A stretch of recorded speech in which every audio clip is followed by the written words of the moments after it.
Welcome to the History AI podcast, where the past comes alive with facts, anecdotes, and a dash of humor. Here are your hosts, Chuck and Marco. Two boys enter the Tower of London in 1483 and are never seen again. No trial, no burial record, no definitive evidence. Are they murdered, hidden, or did England just collectively decide not to ask too many questions? And why do the best suspects include a king, a future king, and a duke with a taste for chaos? Today, the princes in the tower, what we know, what we don't, and what makes this cold case still feel hot. Welcome back to the History AI podcast. I'm Chuck. And I'm Marco. This is the show where we put history on the stand, cross-examine the sources, and let a very sophisticated AI pull the dusty files without sneezing. This show runs on the latest AI architecture for fast, up-to-date research support and snappy fact-checking. And, quick note, our episodes are evergreen. So whether you're listening on a commute today or rediscovering this episode years from now, it'll hold up. Also, be sure to subscribe and leave a 5-star review. Also be sure to stay tuned after the episode for the original song Ravens over London, the Princes in the Tower. Today, the princes Edward V and his little brother Richard of Shrewsbury, sons of King Edward IV. They vanish in 1483 after being lodged in the Tower. It's one of England's most stubborn mysteries. We'll lay out the timeline, name the suspects, weigh the evidence, and explain why Shakespeare is brilliant but not a court stenographer. Spoiler, nobody gets off easy. Okay, rewind to the spring of 1483. England's playing succession Jenga. Edward IV, Yorkist king, big victories, bigger personality, dies suddenly on April 9, 1483. His heir, Edward V, is about 12, living at Ludlow under the guardianship of his uncle Anthony Woodville, Earl Rivers. Key detail, Edward IV had married Elizabeth Woodville in a surprise love match back in 1464. Her large, ambitious family, the Woodvilles, rose fast. Old-line nobles grumbled that the in-laws were hoarding offices, marriages, and influence like it was Black Friday. When Edward IV dies, the Woodvilles move quickly. Rivers and young Edward V start toward London for a planned May coronation. Meanwhile, Edward IV's brother Richard, Duke of Gloucester, a loyal lieutenant in previous wars, heads south, teamed up with Henry Stafford, Duke of Buckingham. On paper, Richard's the perfect Lord Protector during the minority. In practice, the political room is full of knives. The convoys meet at Stony Stratford around April 30th. Next morning, Richard arrests Earl Rivers, Sir Richard Grey the King's half-brother, and Sir Thomas Vaughan. The message is, I'm in charge now. Edward V, politely but firmly, is escorted to London. Important context check. Depositing a monarch to be in the Tower of London isn't a villain move by itself. The Tower is a royal palace and fortress. Pre-coronation lodging there is normal. What's not normal is the vibe, nobles splitting into camps, pro-Woodville versus anyone but Woodville. In London, the council acknowledges Richard as Lord Protector while they prep for Edward V's coronation, which keeps getting pushed, first May, then June 22nd. Behind the scenes, alliances are shifting. Lord Hastings, longtime Yorkist power broker, backs Richard against the Woodvilles. Elizabeth Woodville, sensing the temperature, flees into sanctuary at Westminster Abbey with her daughters and her younger son, Richard, Duke of York. Then comes the shocker, June 13, 1483. During a council meeting at the Tower, Richard accuses Hastings of treason, of conspiring with the Queen's faction, and Hastings is summarily executed that same day. No trial, no delay. That's a thunderclap. It tells everyone Richard is done negotiating. Next domino, Richard wants both boys under his control. On June 16, Cardinal Berchier persuades Queen Elizabeth in sanctuary to release her younger son. Now Edward V and Richard of Shrewsbury are together in the Tower, still consistent with a looming coronation, if you squint. Meanwhile, the ideological groundwork gets poured. On June 22, a sermon at St. Paul's Cross, delivered by Dr. Ralph Shaw, claims Edward IV's marriage to Elizabeth Woodville was invalid due to a pre-contract with Eleanor Butler, née Talbot. If true, their children, including Edward V, are illegitimate. Legal thunder follows later under the statute Titulus Regius, but the pitch is made, no legitimate heirs from Edward IV. Within days, the political theatre hits its climax. On June 25, a petition from Lords and Commons asks Richard to take the crown. He accepts on June 26. Richard III is crowned July 6, 1483. Up to this point, every move has a veneer of procedure, protectorate, sermons, petitions. But stitched underneath is speed, intimidation, and ruthless control of the city's pressure points, the Tower, the Council, the pulpit. And crucially, after early summer, public sightings of the princes taper off. That's the moment the mystery seeds are planted. The stage is now fully set. Once both boys, Edward V and Richard, Duke of York, are inside the Tower together after June 16, 1483, the paper trail thins and the eyewitness trail matters a lot. Early on, people still see the princes, glimpses at windows, movement in inner courts, normal for royal minors awaiting coronation. Then the pattern shifts. After Richard III's coronation on July 6, reports say the princes are shown less and less. Household staff get trimmed. Attendants who made the boys visible, ushers, pages, tutors, are rotated or dismissed. That's not proof of foul play, but it reduces eyes and therefore reduces evidence. Two near-contemporary sources anchor what we think we know. First is Dominic Mancini, an Italian cleric in London in 1483. He leaves by year's end and writes that, by late summer, the princes were withdrawn from public view and people feared for their lives. He singles out Dr. John Argentine, a physician who attended Edward V, saying Argentine heard the boy confessing and preparing for death.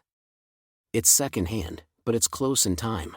The second is the Croyland Chronicle, second continuation, composed by a well-informed insider a few years later.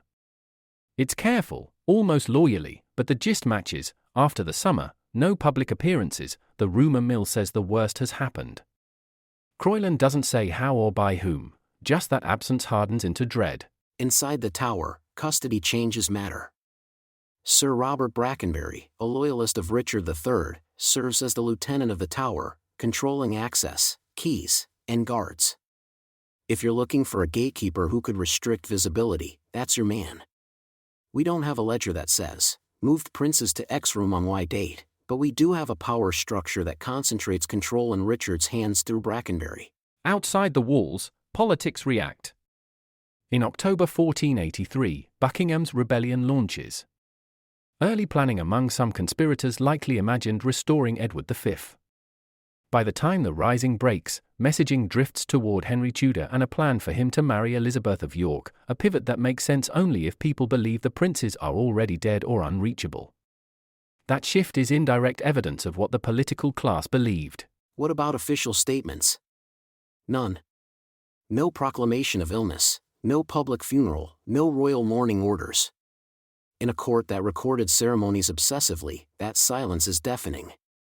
If they'd died of natural causes, you'd expect some ceremonial response, even a managed one, to tamp down rumor. Instead, nothing. And no financial breadcrumbs either, no surviving wardrobe or household entries that definitively prove their upkeep after late summer 1483. That doesn't mean there were none, records get lost, but the lack of clear payments to a living, royal-level household fits the pattern of disappearance rather than quiet retirement. In the years that follow, stories congeal.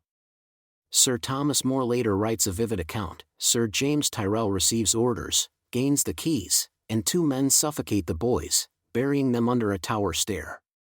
It's compelling, and colored by Tudor politics, written decades after the fact. Importantly, More's narrative is not our evidence for the disappearance itself, it's a later attempt to explain it. So, to pin it down in plain language. Last solid phase of visibility, late June into July 1483. From July onward, sightings dwindle. By late summer-autumn 1483, London elites behave as if the princes are gone. No official cause, no bodies displayed, no funeral rites recorded. That's the hardest thing about this case, the absence is the evidence. The Tower was a palace that could make people very visible or invisible on purpose. After July 1483, the princes become the latter, and history has been trying to fill in that silence ever since. Alright, time to open the case folder and flip through the tabs labeled Yikes.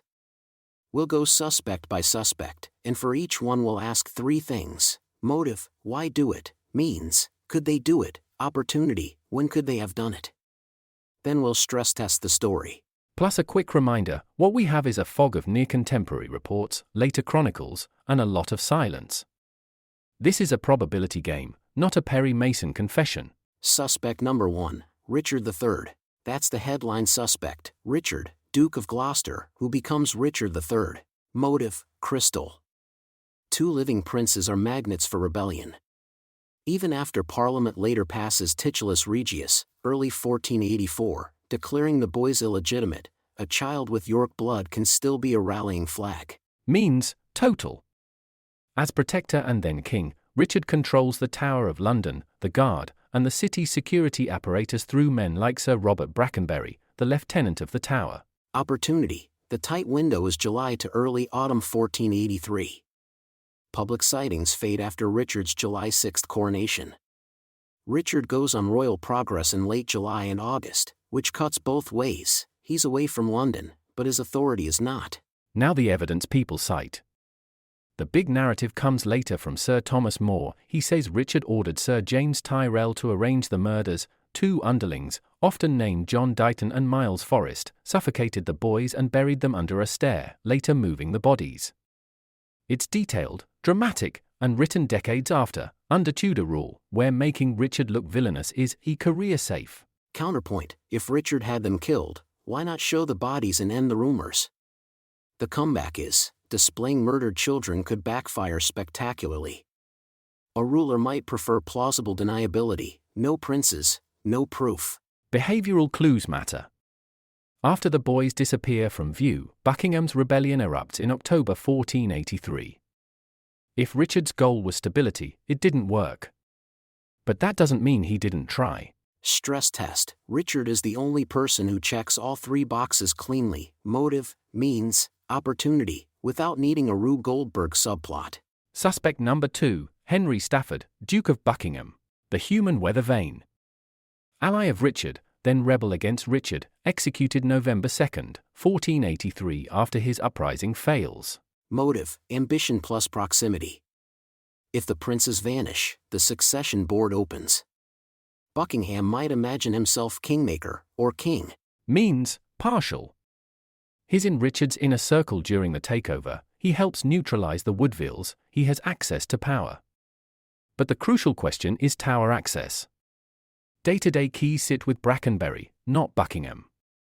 Could he lean on the system? Maybe. Could he bypass it? Harder. Opportunity, narrow. If Buckingham did it, the likeliest window is summer 1483, before he breaks with Richard, or during the chaotic run-up to his October rebellion, though that's late and riskier. The Buckingham theory often comes in 2 flavors. 1. He acts with Richard's tacit approval, outsourcing the dirty work. 2. He freelances without Richard, hoping to force Richard's hand or create chaos he can ride. Both could fit his personality, decisive, sometimes rash. Stress test, plausible as agent or wild card, but the logistics still smell like royal-level authorization. If Buckingham acted alone, you have to imagine him seizing Tower control long enough to do it and cover it, without leaving a paper or gossip trail that names him. That's a high-wire act. Suspect number 3, Henry Tudor, Henry VII, and Margaret Beaufort. The future Henry VII is in exile in 1483, first in Brittany, then with French support. His mother, Margaret Beaufort, remains in England and is a network superconnector. Motive, huge. The prince is gone equals a much cleaner road for Henry, especially once he promises to marry Elizabeth of York and unite claims. Means, not great before 1485. Henry himself is abroad, any operation would require trusted agents inside the Tower, inside London's guard structure, no small feat under Richard's nose. Opportunity, better after Henry wins Bosworth, August 1485, and becomes king. But then the logic gets weird. If the princes were still alive at that point, producing them safely or publicly accounting for them could be even riskier for Henry's own claim. If they were already dead, he benefits politically from keeping the myth pointed at Richard. Later, under Henry VII, Sir James Tyrrell is executed, 1490s. A confession is reported, implicating Richard, but the original text doesn't survive. That makes it useful propaganda and frustrating evidence. Stress test. Pre-1485, the access problem is enormous. Post-Bosworth, the incentive to keep the story blurry is real, but that makes them already gone more likely than Henry ordering a late cleanup. Suspect number 4, the instruments, Tyrrell, Brackenbury, and co. Not masterminds, but the hands you'd need. Sir Robert Brackenbury, the Tower's lieutenant, has the keys. Sir James Tyrrell is a loyal soldier who, per some accounts, obtains temporary custody of the Tower or the keys for a night. Names like John Dighton and Miles Forrest appear as the alleged suffocators in More's story. If Richard orders the deed, the job almost certainly runs through Brackenbury or Tyrrell. If Buckingham acts, he'd still need Brackenbury's cooperation or replacement. That's your choke point, access to the inner lodgings of royal minors. Stress test. These figures make sense as means, not as motive. Their presence supports a top-down plot more readily than a rogue op. Suspect number 5, the system, illness, accident, or quiet burial. Not a person, but a scenario. The boys die of illness, common in the 15th century, while in custody. Richard, fearing blame, conceals it. No bodies displayed, no funeral pomp, no explanation, just silence that backfires. Motive, self-preservation of regime image. Means, control the narrative by suppressing ceremonies. Opportunity, summer, autumn 1483.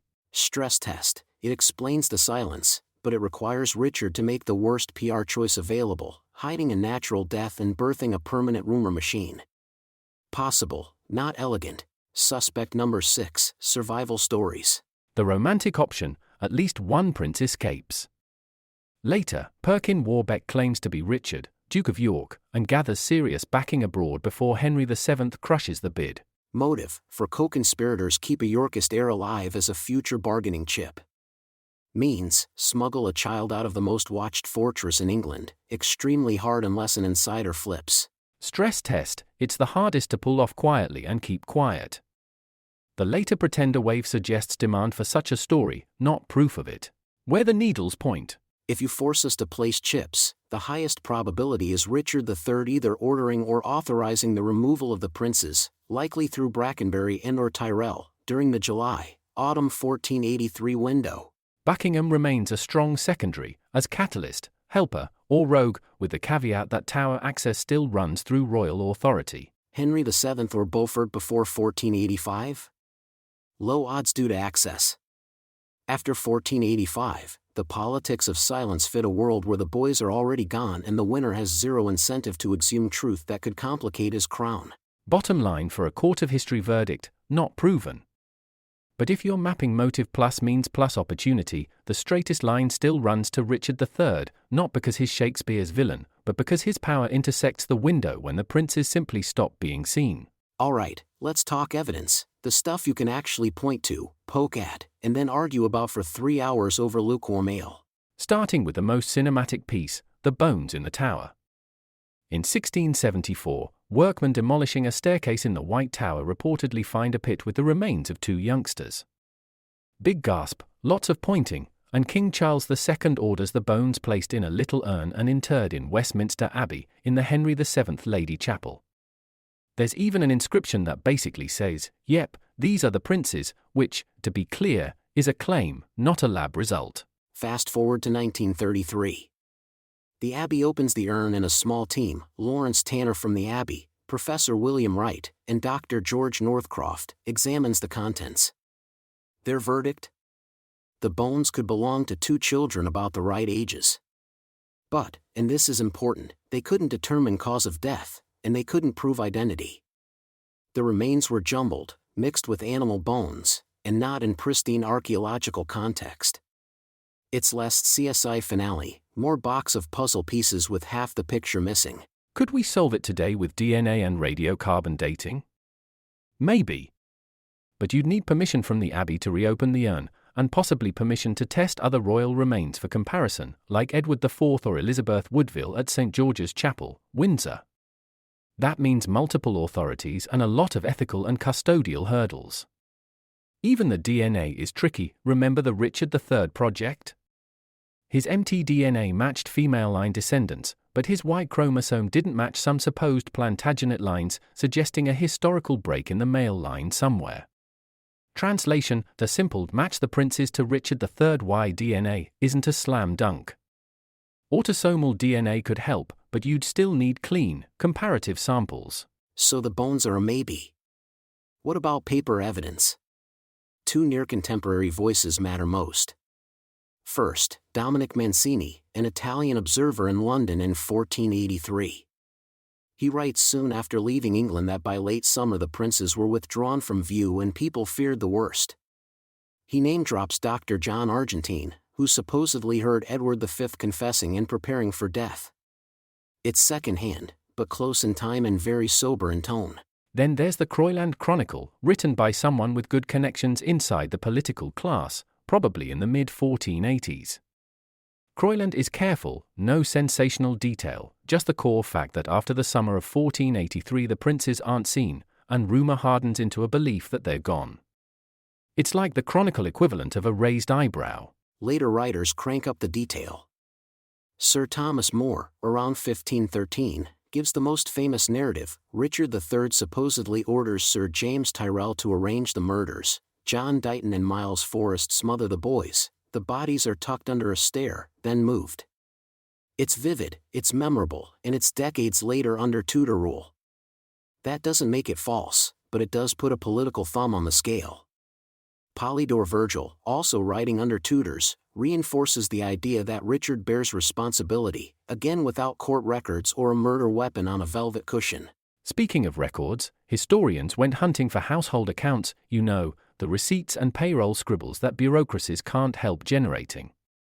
After summer 1483, we don't have clear, continuing payments that look like a royal household for two living boys of that rank. That absence is suggestive, but not definitive. A lot of records from the period are lost or fragmentary. Still, if the princes were being kept comfortably somewhere for years, you'd expect some paper shadow. Another silence, no proclamation, no funeral. If the boys died naturally, illness was common, you'd expect carefully staged mourning and ceremony. That's how late medieval courts managed legitimacy and rumor. Instead, we get nothing. And that nothing echoes. People sometimes ask, well, what about the other bones discovered in and around the tower over the centuries? London soil is basically a historical lasagna. There have been multiple finds of juvenile remains in the area. Without context and testing, you can't just slap a label on any two small skeletons and say, princes. Provenance is everything. So where does that leave us? On one side, you've got contemporary-ish witnesses saying, we stopped seeing them, and we're scared of what that means. On another, you've got later narratives offering motives, names, and a method, useful stories, but colored by who was in power. And then you've got the physical remains, tantalizing but inconclusive without modern analysis that, so far, hasn't been permitted. Put differently, the evidence we do have is mostly negative: an absence of sightings, an absence of ceremony, an absence of ongoing expenses, stitched together with rumor, political context, and a box of bones that refuses to testify. It's enough to draw probabilities, not enough to deliver a courtroom conviction. Which is why this mystery still has legs.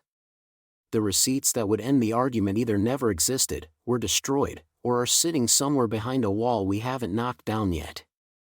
Until then, we're all reading shadows on the tower's stone and arguing about which shadow looks most like the truth. Let's do the ruthless but rational thought experiment. If you're a late, 15th century power player staring at two underage claimants, what move best protects your crown? First, a quick cheat sheet on medieval politics. Legitimacy isn't just bloodlines, it's a cocktail of law, ritual, oaths, church vibes, and public theatre. You can win a crown on a battlefield, but you keep it by managing stories: who's lawful, who's blessed, who's safe. Now, Richard III's menu of options in mid-1483. Keep the princes alive but disqualified by law, titulus regius. Pros: looks legal and tidy. You can point to Parliament and say, see? Illegitimate. Case closed.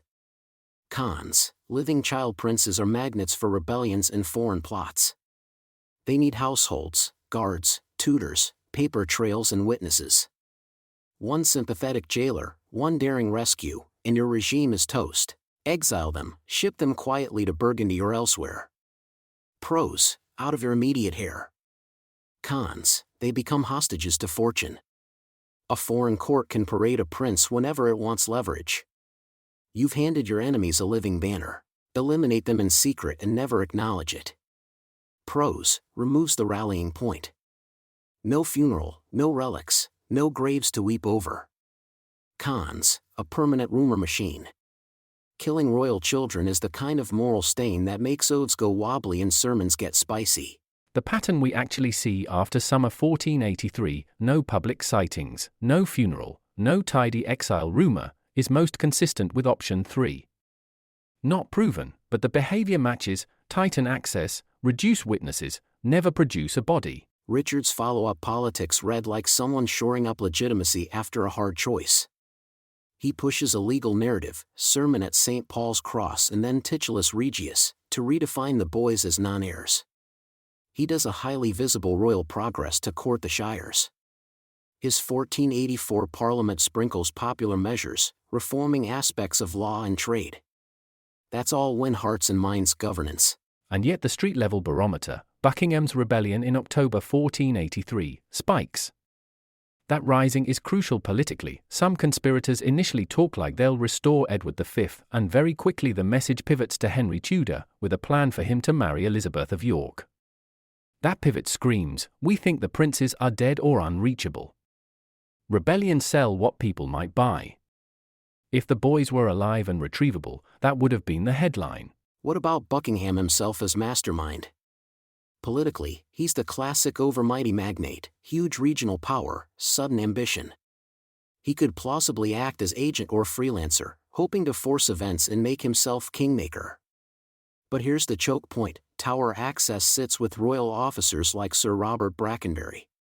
Even a swaggering duke usually needs royal authorization or royal-level collusion to move within those walls.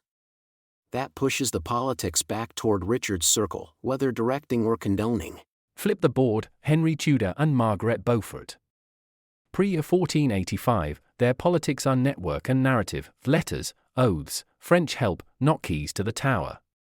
Post-Bosworth, the winning politics is unity theatre. Henry marries Elizabeth of York, repeals Titulus Regius, and retroactively legitimizes Edward IV children to strengthen his own heirs.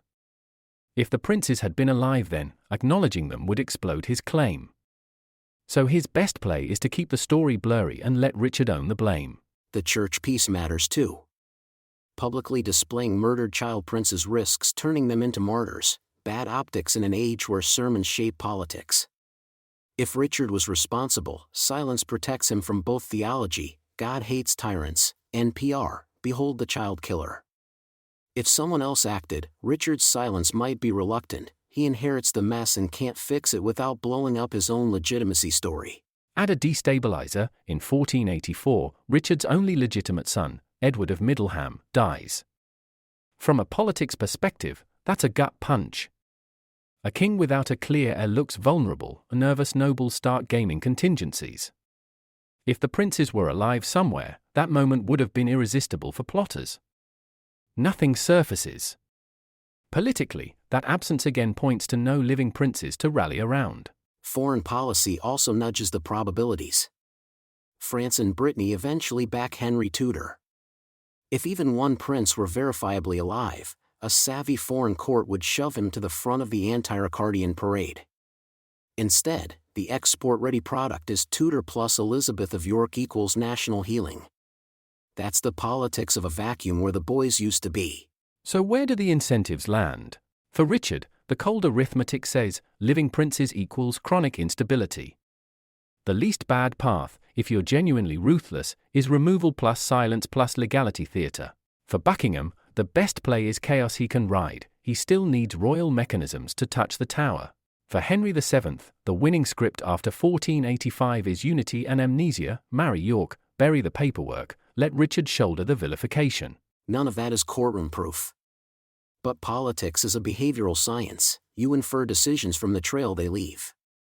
What we can observe, legal repositioning, rumor-resistant silence, rebel messaging pivot, foreign backing calculus, fits a world in which the princes do not survive the 1483 window, and in which the principle with the cleanest means plus motive plus opportunity is Richard III. That's why the historical needle tilts his way, not because Shakespeare gives him the best villain speeches, but because when you model the choices each actor faced, his choices map most closely to the world we can still see. Let's circle back to the most movie-ready clue, the staircase bones. In 1674, workmen tearing down a staircase in the White Tower, that's the keep inside the Tower of London, hit a pit containing the remains of 2 youngsters. Word shoots up the chain, and Charles II orders them placed in a funerary urn and interred in Westminster Abbey's Henry VII Lady Chapel. An inscription more or less anoints them as the princes. Is that proof? Not really. It's a 17th century best guess wrapped in royal ceremony. And then they sit, undisturbed, until 1933, when Westminster Abbey opens the urn for a look. A small team, Lawrence Tanner, the Abbey's archivist, Professor William Wright, and Dr. George Northcroft, examines the jumble. Their take? The bones are consistent with 2 children roughly the right ages. But the context was messy, mixed with animal bones, disturbed, not a neat burial, and there was no way to pin identity or cause of death. So, tantalizing, not conclusive. Cue the modern science question everyone asks, why not do DNA? In theory, we could try. In practice, you'd need 1. Permission to reopen the urn, 2. Comparative royal DNA, think Edward IV or Elizabeth Woodville, which means more permissions from other custodians, and 3. Enough uncontaminated material to test without destroying what little we have. There are also technical wrinkles. Radiocarbon dating can be skewed by high medieval fish consumption, and the Y chromosome is tricky because a well-publicized test on Richard III showed a male line mismatch with some living Plantagenet claimants, meaning somewhere in the centuries, a non-paternity event crept in. That doesn't invalidate Richard's ID, his mtDNA matched, but it warns you that a simple Y match the prince's plan can go sideways. Now, fast forward to the 2010s and what I like to call the Ricardian revival. In 2012, a joint effort led by Philippa Langley and the Richard III Society, working with archaeologists from the University of Leicester, digs up a city car park and, no kidding, finds a medieval friary and a skeleton. The remains show scoliosis, multiple perimortem battle wounds, and the burial context fits a high-status interment in Greyfriars. Forensics and genealogy lock it in. Richard III is back, scientifically identified and reburied with ceremony at Leicester Cathedral in 2015. That discovery does 2 big things for our story. First, it proves that modern archaeology can rewrite royal history, which supercharges calls to apply the same toolkit to the Abbey urn. If we can pull a king out of a car park and confirm him, why not test 2 children in an urn? Second, it humanizes Richard. The scoliosis isn't Shakespeare's cartoon hunch, it's a real, asymmetrical spine on a hardened soldier king. That nuance fuels a broader reappraisal. Were some Tudor-era villain tales overcooked? And yet, the prince's file stays shut. Westminster Abbey has, so far, declined to reopen the urn. Their reasons mix ethics, respecting the dead, stewardship, don't destroy irreplaceable remains chasing a maybe, and doubt about whether testing would truly settle identity. Even if you get DNA, you still need clean comparators, you still face statistical caveats, and you still might end up with a probable rather than a parade-ready certainty. Meanwhile, the Richard III Society and a wave of new scholarship keep pressure on the narrative. The Leicester find sparks documentaries, academic volumes, and a public debate about what we know versus what we perform about late medieval kingship. It also briefly reopens old legal and heritage arguments, where to bury a king, who gets to decide, reminding everyone that medieval bones can cause very modern headaches. So where does this leave the staircase bones? Still in their urn. Still the most obvious physical candidates for the princes. Still untested by 21st century standards. And because the Richard III discovery made science look like a magic wand, public patience for no testing gets thinner each year, even if the scientific and ethical calculus is genuinely complicated. Bottom line, the 2010s Ricardian revival proved that careful archaeology and genetics can crack open a chapter that looked sealed. It didn't solve the princes. What it did was raise the stakes. If we ever get permission, the Abbey urn could deliver clarity, or another elegant maybe. Until then, The 1674 staircase is less a smoking gun than a locked drawer we're not allowed to open. Alright, time for our verdict, delivered with maximum humility. We're not handing down a courtroom conviction, we're sketching probabilities. And when we stack motive, means, and opportunity, the most direct line still runs through Richard III in the July-Autumn 1483 window, likely acting via trusted officers such as Sir Robert Brackenbury and possibly Sir James Tyrrell.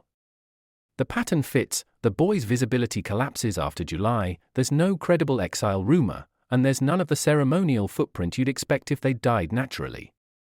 It's the least contradictory explanation rather than a signed confession. One extra clue that nudges the needle, a 1516 will, drawn up around the same time Thomas More was composing his account, mentions a gold chain that had belonged to Edward V. It turns up in the orbit of the Tyrrell, Capel families. That's intriguing because Tyrrell is the man later named as the fixer in More's narrative. Finding an intimate royal object, decades later, inside a suspect's extended network doesn't prove the murders, but it does suggest proximity. Someone close to Tyrrell had custody of a prince's personal item. And here's why that matters for how we read Thomas More. The Capel's family lawyer for years was Sir John More, Thomas More's father. In other words, Thomas wasn't just a clever writer with a Tudor audience, he was close to a channel of information that brushed up against Tyrrell's world. That doesn't make every flourish in his story gospel, but it raises the floor on his access and plausibility. So, with all that on the table, here's how our probabilities shake out. Most likely, Richard III authorizes removal of the princes, method uncertain, during 1483, using Tower insiders, Brackenbury, Tyrrell, or both. The later appearance of Edward V chain in the Tyrrell, Capel circle meshes with that pathway. Plausible secondary, Buckingham as catalyst or agent, ambitious enough to try, volatile enough to do it, but still facing the Tower access choke point, which lived under royal control. Lower probability, Henry VII or Margaret Beaufort before 1485 they had an access problem. After 1485, their winning politics is unity and silence, which fits a world where the boys are already gone rather than hidden off stage. What about the gentler scenarios, illness, accident, or a quiet, unannounced burial? They're possible. But each asks us to swallow extra complications the record doesn't show: total silence from a court that loved ceremony, zero funerary observance for 2 royal children, and no ongoing household expenses you'd expect if they were alive in seclusion. Add in that gold chain drifting into the Tyrrell orbit by 1516, and the soft explanations start to wobble. Survival tales? Romantic, but logistically brutal. Smuggling a prince out of the most watched fortress in England and keeping him useful and secret for years, with no solid paper trail, requires a miracle plus a time machine. The later pretenders show there was demand for the story, not that the story was true. Our humble bottom line, the case remains not proven. But the political behavior we can observe, the Tower's bottleneck of access, the timing of the boy's disappearance, and that 1516 chain, all of it together keeps pulling the probability curve toward Richard III, with Tyrrell as the likely operational bridge. If modern science ever meets modern permissions on those abbey remains, we might move from probabilities to proof. Until then, we're living with the sharpest silhouette in English history, clear outline, missing face. So why does a 540-year-old cold case still grab us by the collar? Because it sits at the crossroads of power, story, and evidence, the same intersection where a lot of our modern debates live. Start with source literacy. The princes teach you to ask, who wrote this? When? For whom? Mancini writes close to the moment, but he's an outsider. Croyland is careful and cagey. Thomas More writes later, with Tudor gravity tugging at his sleeve. Shakespeare turns politics into poetry, and poetry sticks. The case is a masterclass in weighing proximity, bias, and genre. And it's a clinic in how legitimacy is manufactured. Look at the sequence: sermon at St. Paul's, council choreography, titulus regius, then a coronation tour. That's the medieval version of a full court press. Swap out pulpits for press conferences and parchment for push alerts and you've got a very modern playbook. Control the process, control the narrative, hope reality follows. Which leads to propaganda literacy. Once a story calcifies, Richard the Child Killer or, for his defenders, Richard the Maligned Reformer, it becomes cultural concrete. The princes are a reminder that the most persuasive version often wins airtime, not necessarily the truest. If that feels contemporary. It also matters for forensic ethics. Should we test the abbey bones? That pits our hunger for answers against respect for the dead and stewardship of fragile remains. Add the technical caveats, contamination, sample destruction, matching comparators, and you've got a real-world seminar in what science can do and what it should do. It's not press the DNA button, solve the past. It's trade-offs, consent, and probabilities. The case spotlights archives and absence. We are haunted by what didn't survive: missing ledgers, lost letters, vanished orders. Most histories are stitched from holes. Learning to read silence, no public sightings, no funeral, no household expenses, is a transferable skill. It helps you navigate any field where the data is incomplete: intelligence work, journalism, even corporate audits. Then there's law as a political tool. The pre-contract claim and titulus regius show how statutes can rearrange reality overnight. Children go from heirs to illegitimate with the stroke of a pen. Later, repealing the statute rewrites it again. That's not just medieval drama, it's a reminder that legal frameworks can stabilize or destabilize legitimacy in any era. The princes also give us a lens on childhood and power. In medieval politics, children aren't shielded, they're leverage. That should make us think about how states treat the vulnerable when legitimacy is on the line, who gets protected, and who becomes a pawn. On the cultural side, the mystery shows how art builds memory. Most people meet Richard III first through Shakespeare. That theatrical imprint shapes how we interpret evidence after the fact, confirmation bias with a velvet doublet. Knowing that helps us check our own mental stage sets and other debates. It's also a story about communities of inquiry. Ricardians, traditionalists, archaeologists, genealogists, amateur sleuths, sometimes they clash, sometimes they collaborate, but collectively they keep the question alive. That's healthy. It's a reminder that history isn't a monologue, it's a conversation across time with lots of footnotes and a fair bit of side-eye. And let's be honest, mystery is sticky. Uncertainty is a feature, not a bug, for why people return to this case. It invites what-if scenarios, and that keeps the public engaged with history as a living puzzle, not a dead list of dates. When done well, the princes become a gateway drug into serious skills, evaluating claims, following a chain of custody, separating possible from probable. There's even a heritage governance angle. Who decides whether to open an urn, where to rebury a king, how to prioritize competing claims: church, crown, city, descendants, scholars? Those are live questions in museums and archives everywhere. The princes connect to broader debates about stewardship, consent, and the politics of remembrance. Finally, the case is a mirror. Every generation projects its anxieties onto it. The Tudors needed a villain, the Victorians wanted moral clarity, the 20th century wanted forensic proof, and we want transparency with receipts. The princes let us watch our own values at work. So why it still matters?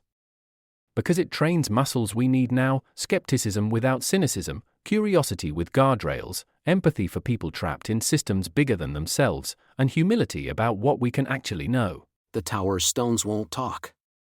But the way we listen to the echoes, carefully, critically, and with our minds open to revision, that's the part that makes this more than a Tudor ghost story. It makes it practice for being a better thinker today. And that's our dive into the princes in the tower: mystery, politics, and a whole lot of careful inference. Huge thanks for spending your time with us. You all are the reason we get to nerd out every week, and we don't take that lightly. Quick reminder, our episodes are evergreen. Share this with a friend next week, next month, or next year. It'll still make sense and, fingers crossed, still spark an argument over dinner. If you liked today's episode, the single best way to help is a 5-star review. Seriously, that tiny tap tells the algorithm we're worth recommending. It helps new folks find us, and it keeps the show growing. Hit follow or subscribe, and if you know someone who loves a good historical whodunit, text them this episode right now. Got ideas for future topics? Send them our way on social. We read your DMs, polls, and spicy threads. Your suggestions often become full episodes. Also, we've got brand new merch, tees, mugs, and notebooks with our favorite trust but verify vibes. The link's in the show notes. And a shout out to our production crew and our research assistant powered by the latest AI architecture, fast, efficient, and always sanity checking our sources so the history stays sharp. I'm Chuck. I'm Marco. This is the History AI Podcast. Thanks for listening, rate, subscribe, share, and we'll see you next time.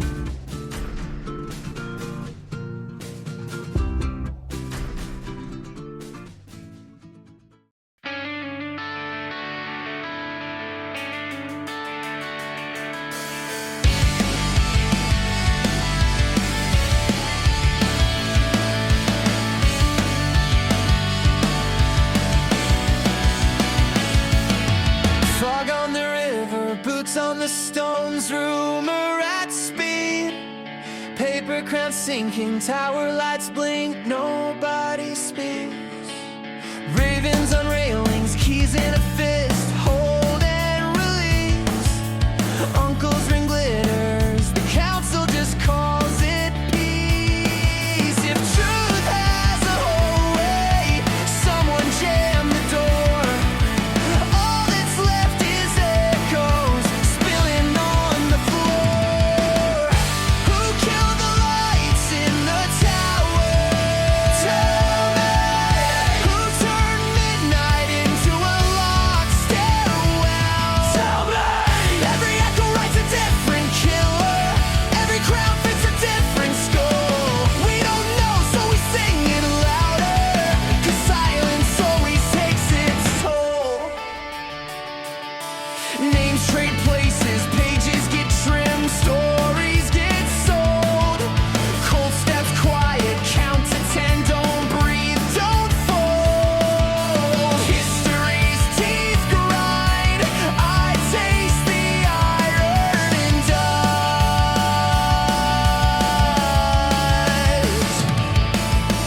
Say it was power, say it was fear, say it was